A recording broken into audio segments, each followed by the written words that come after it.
Hi, everyone. Welcome to part two. This is, 3 days later, and we all happen to be wearing the same clothes and sitting in exactly the same places, but it is the time of the pandemic. My name's Rod Allen, and I'm hosting this conversation about education and life during the pandemic and what we're learning from it and how we can use this time of learning and disruption to continue and develop our thinking as we continue to move towards transformation, with our young people and our education systems. I am joined by Yong Zhao, Shane Safir, Jal Mehta, and David Jackson. Yong is with the University of Kansas. Shane Safir, educator, principal, author, listening leader, her latest book. Jal Mehta, professor from Harvard Graduate School of Education, who writes a lot and has just produced a book on deep learning. And David Jackson from the Innovation Unit in the UK, a longtime thinker and passionate warrior towards transformed learning. So I'd like to thank all of you for coming back for part two. And my name's Rod Allen, retired superintendent in British Columbia, and have had the privilege of working with all of these fine people over the last few years and have learned so much from them. And we thought we would try to capture a couple of the conversations we've been having on the side and connect them up into an online conversation. So again, thanks everyone. So last time we talked about some of our learning and experiences during this pandemic, when education's been turned upside down. The basic architecture, almost quite literally, of education systems has been blown away, it exposes many parts of the education system and maybe helps us see them in some different ways. So I'm going to begin with this question for you, and Shane, I'm going to start with you, if I may. Sure. How might the current situation accelerate the transformation already underway in British Columbia and in other jurisdictions around the world? How can this help further and accelerate the work that we're all engaged in? Yeah, so we began to talk last time about the competency-based curriculum as this kind of perfect soil for reimagining assessment, performance-based assessment, something I spoke of last time. And I didn't get to talk about just my own experience that performance assessment is a opportunity, a venue for families to become engaged in the instructional life of young people in a way that I think is so powerful and so empowering, especially for families that are at the margins of the system in various ways, to be present, witness, ask questions of their young people as they present their learning. So that feels really exciting. But what I'm thinking about right now is that a competency-based curriculum could still be taught through a pedagogy of compliance. Simply having that framework doesn't guarantee pedagogical transformation. And so how in this moment, when young people are, expressing so clearly the kinds of learning that they do not want to be engaged in through their creative resistance and through their noncompliance, how do we begin to transform our pedagogy, our basic modalities of teaching and learning? And the way that I'm thinking about that lately is through this notion of a pedagogy of voice. The primary aim of which is to cultivate student agency. So what would that look like? Partly what I'm thinking about is, in this moment, might we not engage young people in redesigning schooling for the fall? Like, we're having these conversations, but why not begin to initiate design challenges with students around as narrow as design the first week of school when we come back, redesign the school day, right? Design a homework policy that would be humane and inclusive, right? Like, I feel like there's all these really complex pedagogical questions that young people could help us think through. So that, in addition to kind of the power of discussion-based classroom and really figuring out how to navigate and leverage these technology platforms to center student voice rather than replicate compliant pedagogy and sort of teacher lecture. Those feel like complex challenges, but also spaces of like potential innovation and exciting possibilities. Thanks, Shane. David, I'll play you in next. So we've touched on competency-based curriculum, the notion that, and Shane raises a really good point, is just having a great policy and a great curriculum doesn't necessarily change what happens with young people's daily experiences in the place called school. How are you thinking about the current situation accelerating transformation? Is that likely to happen, do you think? Well, actually, I'm fascinated by what Shane said about the use of student agency, because that's always been in those schools that have liberated student leadership and voice. It's always a significant factor. One of the things that we know about innovation is that it's not an incremental process. It occurs infinitely more when there is a significant disruptor. And I mean, that's kind of why we're having this conversation. There has been a significant disruptor in the system. And so I think my fear is, if day one at school is 5 one-hour lessons, we've lost it, haven't we? And 5 subject-based lessons and a set of homeworks. We've kind of lost it. So I think there's a real opportunity to take what you described at the beginning about, I can't remember whether it was session 1 or the beginning of this session. You described that what would school look like if we thought there might be another wave? And what an opportunity that is to say, let's design a model of schooling in case there's another wave. In other words, that picks up on the pedagogy of the lockdown and home schooling or parental support, partners with parents, sees the school day as being equivalent to the home day, and in a sense builds from there into a new model of schooling, which will transition into a second wave if there is one, but might even transition into a transformed school. So right. That's kind of where my thinking might be, because my fear is, we'll have a lot of interesting talk, and then day one the timetable's just like it always was. Yeah. Welcome back to the same old. Yeah, back to the future. Yong, how do we prevent that from happening? How do we use this time to really help us rethink the model of schooling? Well, I think you started by talking about assessment. It just, we need to really figure out what do you mean by assessment? There are all kinds of assessment in the purpose. I think one of the biggest issues with traditional schooling is we have a set of predetermined assessment, and then we use that to legitimize people to say, yes, you've finished this, you've done this, therefore you can go on. We give them different degrees, and hopefully they can go advance to college and those things. And that may be a problem, but that was necessary, I guess, for a while, because we knew what jobs are there, we knew the general things. But now maybe that's not necessary. See, if we began to think, okay, let's assume K-16, okay, schools were all wide open. That's opportunities, they just open like that. And the students just need to get in, and then we probably would offer different things that they can learn on their own, they can learn with others, they can bring competency, they can demonstrate. It depends on where they go. I think right now we still view education, I don't mean K-12, I mean final ed, higher education. K-12 is preparation for higher education. And we need to shift that thinking to say, we're not spending all the money all the time to prepare you to go to study over there. And this itself is life, is experience, is worth living. That's another thing related to that is that we make that so, the students would be studying this and only studying this, nothing else, and before they go to school, before they go to higher education. But the K-12 years, some students can be very productive. Students can be productive, actually in many ways. So how do we combine that?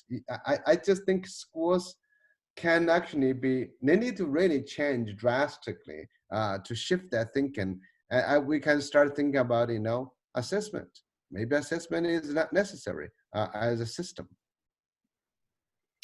we'll bring Andreas Schleicher in on the next conversation, Yong, and we and we can have a conversation about assessment. But for sure, it's how we assess and what we assess is really up in the air right now. And it's and we talked about that a little bit in part one. In fact, I think Jal, you touched on that, and yet with the often, well, we can't teach in this way because we have to cover the curriculum because that's what we're being assessed on through these external high stakes assessment. Those assessments are gone, and we maybe are still doing things in the same way. So we sort of need to think our way through that. So, Jal, what are you thinking about in terms of accelerating this transformation, or does this current situation help get us closer to increasing the number of deeper learning experiences for our young people? Are you hopeful? And I think if I were a school leader or running a district, the most important question I would ask myself is what are my values? Because there are a lot of sort of specific logistical decisions that need to be made about how students are grouped and in school and out of school and blended and so on and so forth. But the real question is sort of what are the values and principles that are going to guide those decisions? And once you start to ask yourself those questions, if the values you prioritize are things like student agency, building community, creating empathetic citizens, etc., then I think David's right, that there's one system that hasn't worked, but there are lots of different models that could work. And so which model exactly will work will depend on your context and your learners and so on and so forth. But I think that this creates a real space where, because we're, at least where I live, we're going to necessarily be using time and space differently. I mean, we're talking about, if kids have to be 6 to 8 feet apart, we don't have enough room for them in the schools. So probably it will look something like 1 day in school, 1 day off school, something like that, some sort of partnership between being physically in school and being physically out of school.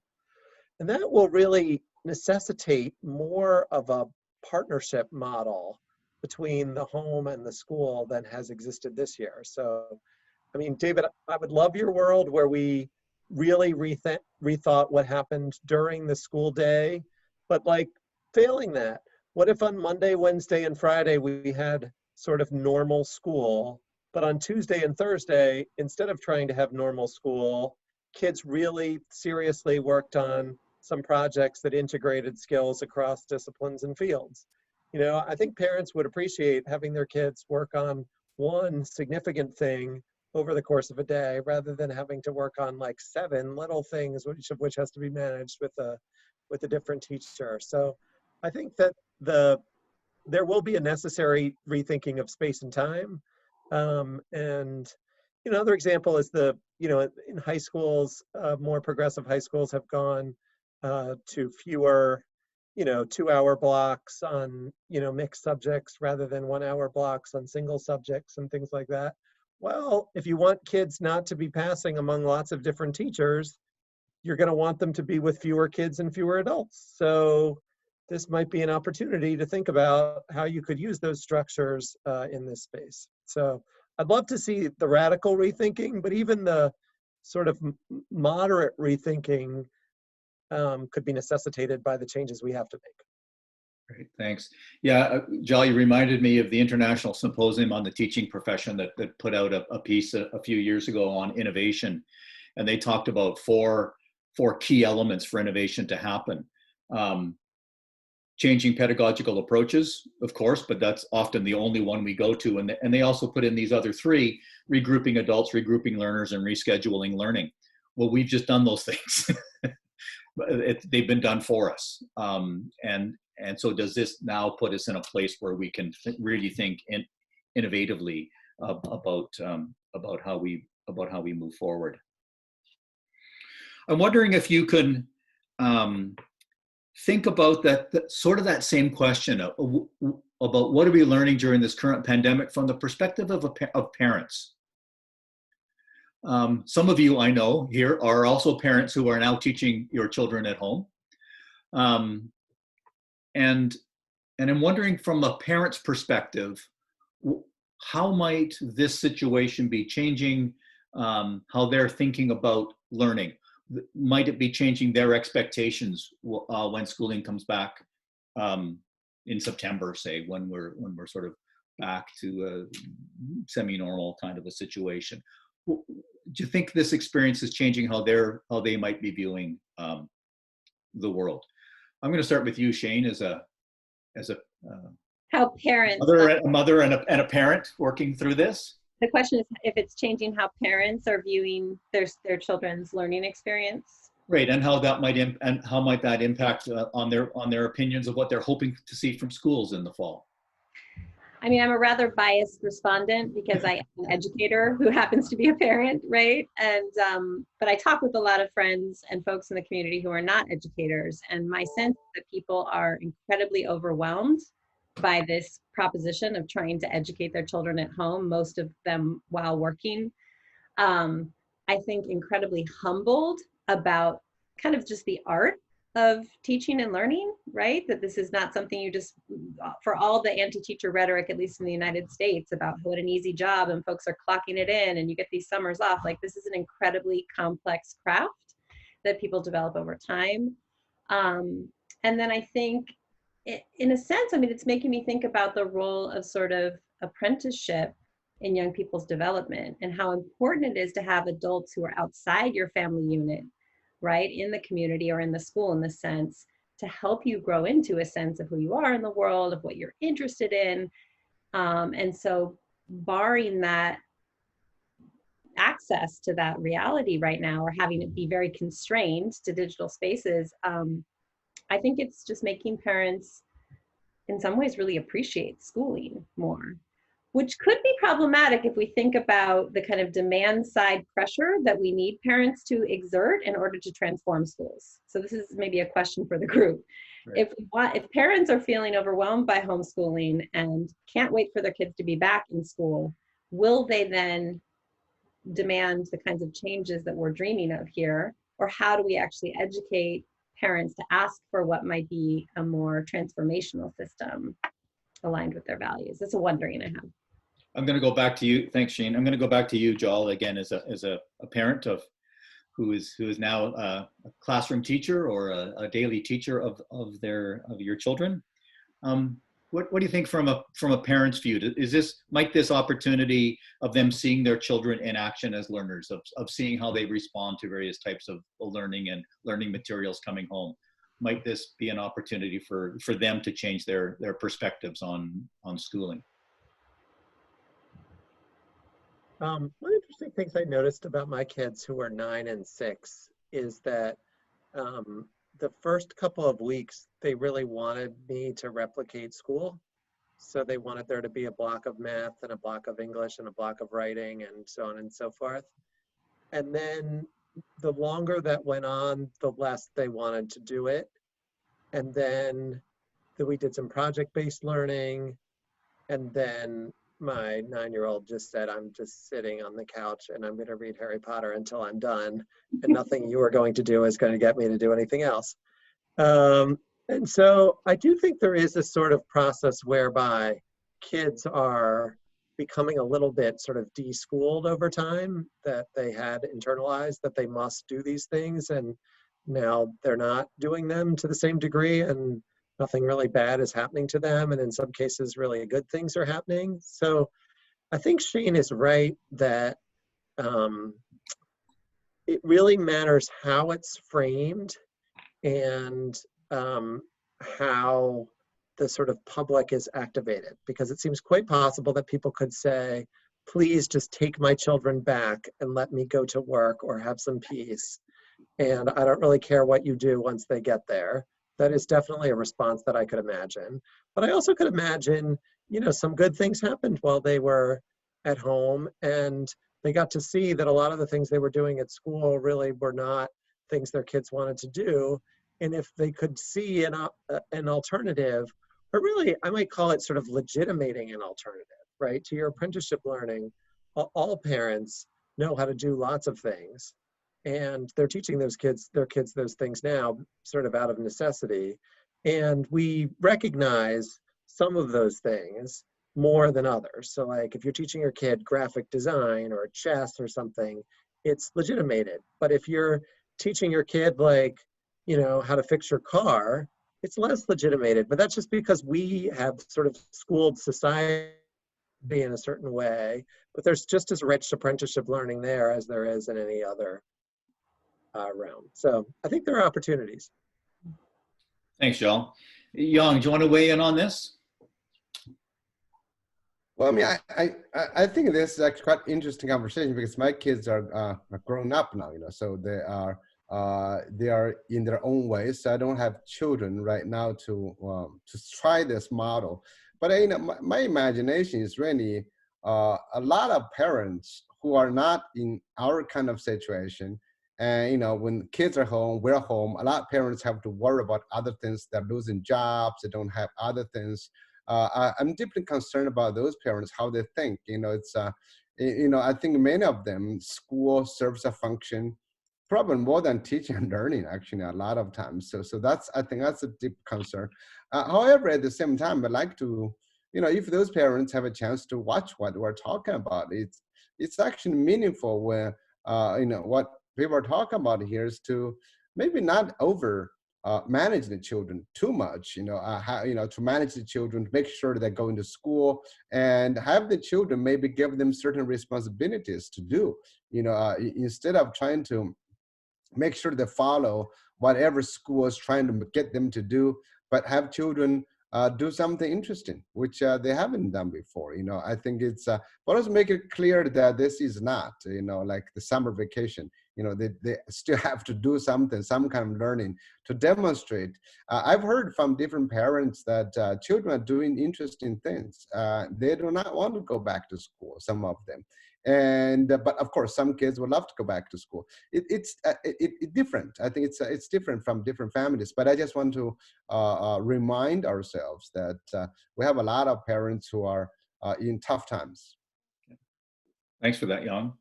David?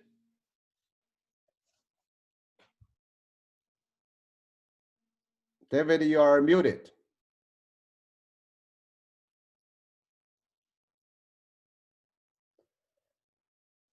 No, David's still on mute. Oh, there we go. Yeah, sorry, Rod. I want to come at it from a slightly different angle. They're probably, by the way, my dog was barking. That's why it was on mute. There won't be a school in your countries or mine that doesn't say they partner with parents. But the truth is that most schools have a rather patronizing relationship to parents. You know, we keep them pretty much at arm's length. We invite them in for parents' evening so we can tell them about their child. And we contact them when homework isn't done.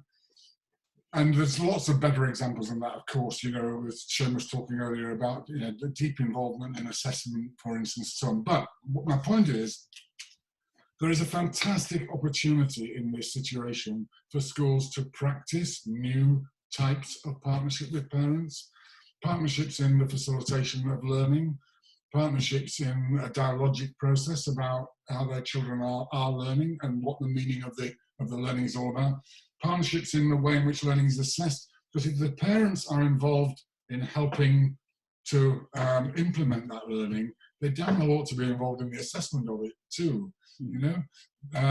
And it's a fantastic opportunity. So I don't know, I understand many, as Jal was saying, many parents will just only too glad. I've got one daughter's got 5 children, one of my daughters.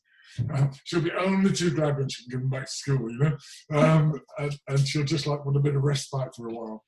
But nonetheless, parents are getting a genuine insight into the role that they could perform in partnership if schools take hold of that and provide the opportunities.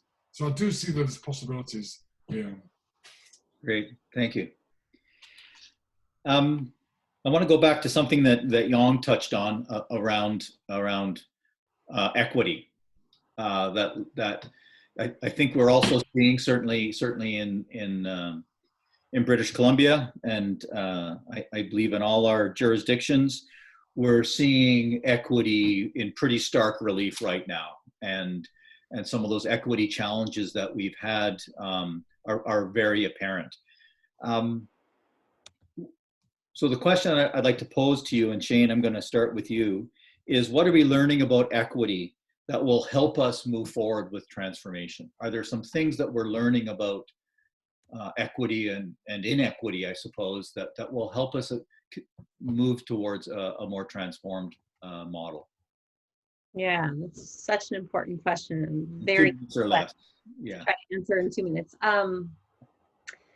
You know, I mean, here in the States, the data, you know, this is revealing sort of the depth of structural racism when we look at the death rates, disproportional death rates in the African American community, in the Native American community, where you'll have 3 times the death rate per population. And our schools obviously are microcosms of the society. So I think similarly, we're seeing the access issues for young people mirroring those health disparities, from the basics, right, of technology access to whose parents are on the front lines of the epidemic, right, whose families are essential workers.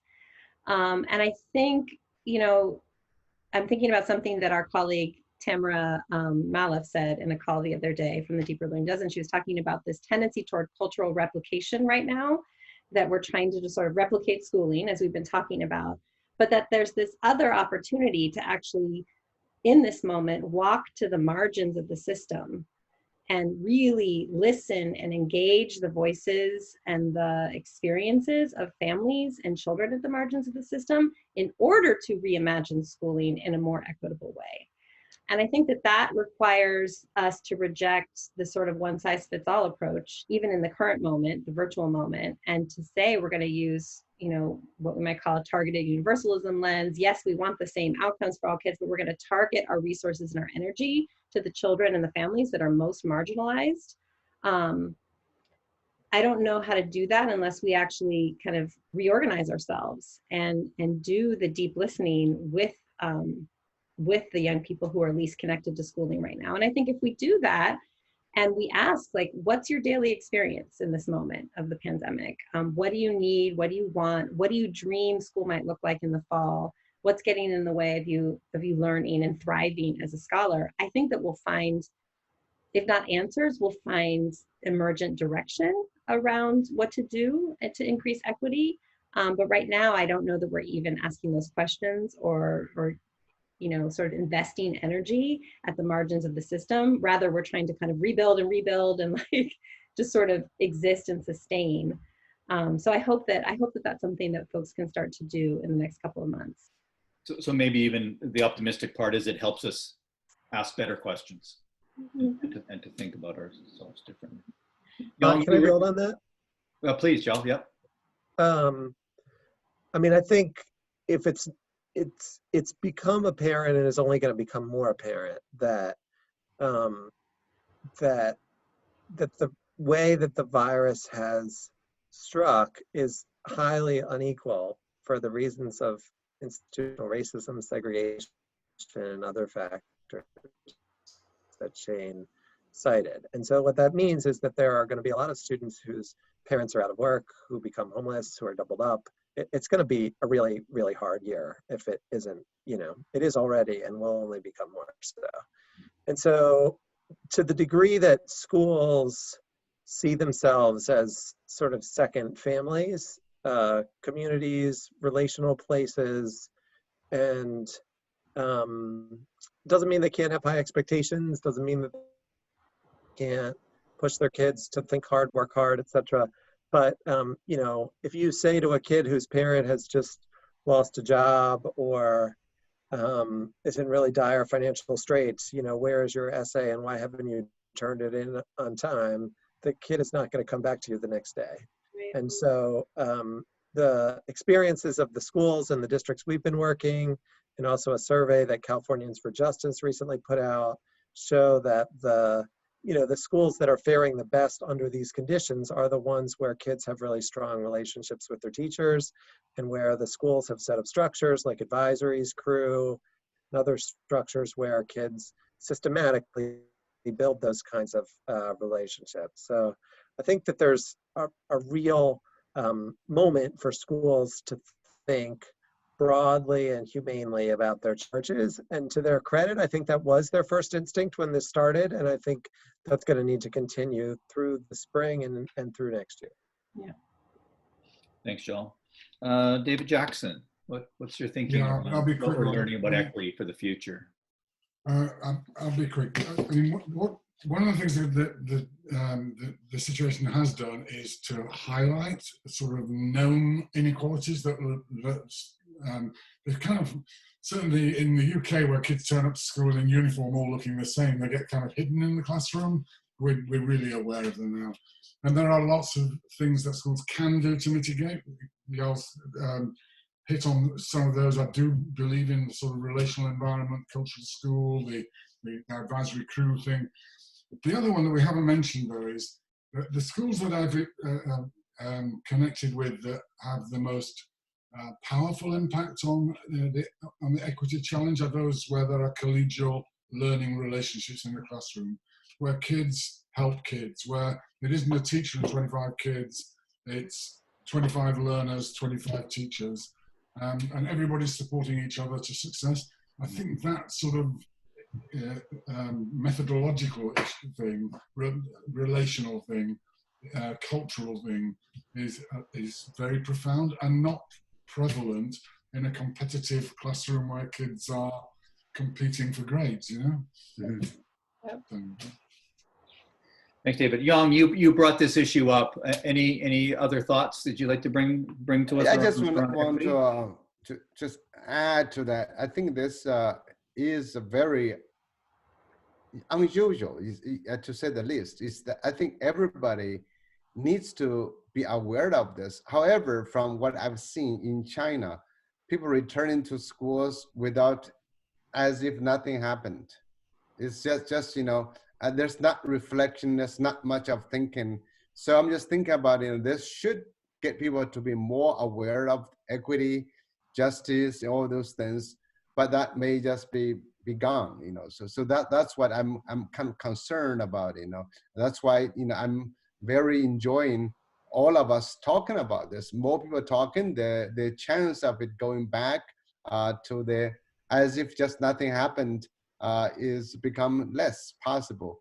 But I'm still deeply concerned. This is we talk and we talk, and then school opens, boom, going back.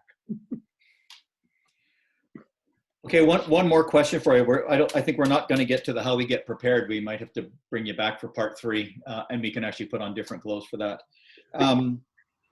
But I want to ask you a question, and it's sort of related to the equity question that we just talked about, and that is right now with the current situation, thinking about where we are now with our response to the pandemic and in learning. And where we want to be for transformation. What's giving you hope right now? What's something that's giving you hope for that this is going to help us accelerate our path towards transformation? What's something that's giving you hope? Well, I can get started. I don't think I have not seen something like this. First of all, it's the general global movement to try to do something different. I'm seeing this from everywhere, that is school organized, organizations, different people, everybody is trying to start a conversation about reimagining education. Now that's encouraging, and that's also global, cross differences. Maybe that's just, it wasn't possible before, but now that's something that gives me hope, at least in a group of this, to say, well, somebody's trying. I don't think everybody's going to try, but that's, that's one big piece. I would like to just put that on the table. Yeah. So it's led to an increased conversation about let's rethink the model that we're in. David Jackson, what's giving you hope right now? Exactly that point. There's a new energy around that conversation. Whether that's more amongst sort of thinkers and writers than it is amongst practitioners, I don't know. But what it will also do, which is this sort of the addition perhaps to what Yong just said, is it will create a political climate where it will be possible for ministries to reconsider some of the things that had seemed kind of immutable, like in the UK, the Ofsted inspection regime and the examination system. It's gone for this year, all of that. So there'll be the opportunity to have a dialogue about whether we want it back, or whether it comes back in the same form, or whether it needs to come back at all. And that wouldn't have been possible if it had been there. It would have been political dynamite to have that conversation. Now it won't be. Thanks. Jal, what gives you hope right now? Well, at the system level, I agree with Yong and David, so I'll give an sort of closer to the ground a couple of examples. One thing that gives me hope is I think in a lot of schools, teachers are having real conversations with their students. That ironically, that because they're not physically together, they don't have to have as much sort of hours of contact time. Some teachers are using that fact to work with smaller groups, to follow up with students who are disengaged, and they're having sort of real, full conversations almost for the first time. I've had fuller conversations with my children's two teachers that weren't focused on, like, you know, how many words they could spell or how many problems they could do or so forth, for the first time since they started schooling. So that gives me hope.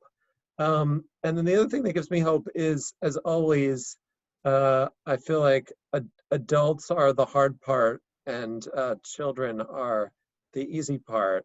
The students of Expeditionary Learning have produced a beautiful 4-minute video, which is a collaborative video about the need to kind of rebuild community or hold community with one another in our physically distanced times, with them playing music and singing it together across what must be like 50 screens. So kids can do amazing stuff, and I think this is probably just the first of many, many fabulous projects and products we're going to see appearing, and hopefully that will inspire us. Thanks, Joel. Shane, you're always an optimistic person. What's giving you hope? What's giving you hope right now as you're looking forward? I can connect to some of what Jal shared. I'm thinking about one of my favorite quotes by the late Dr. Asa Hilliard, something to the effect of, I've never met any child of any background who's not brilliant or a genius. The first thing you do is love them, and the second thing you do is treat them like a human being. And I just truly believe as an educator that every child is brilliant and wants to learn and craves the opportunity to be an agent of their own learning. My hope is that as the architecture, as you've been calling it, Rod, of traditional schooling starts to fall apart and sort of disintegrate in this moment, that we might be able to crack open space for the kind of learning and the kind of just imagining that young people are capable of. The video Jal referenced, I mean, I watched it twice yesterday, both times I cried. It was so moving. Just to see young people, you know, standing in their voices, connecting across places, and evoking the sense of community that we so desperately need right now. So I do feel hopeful about that. I feel hopeful that when we go back in the fall, I think it would be an act of emotional violence to go back and pretend that nothing has happened.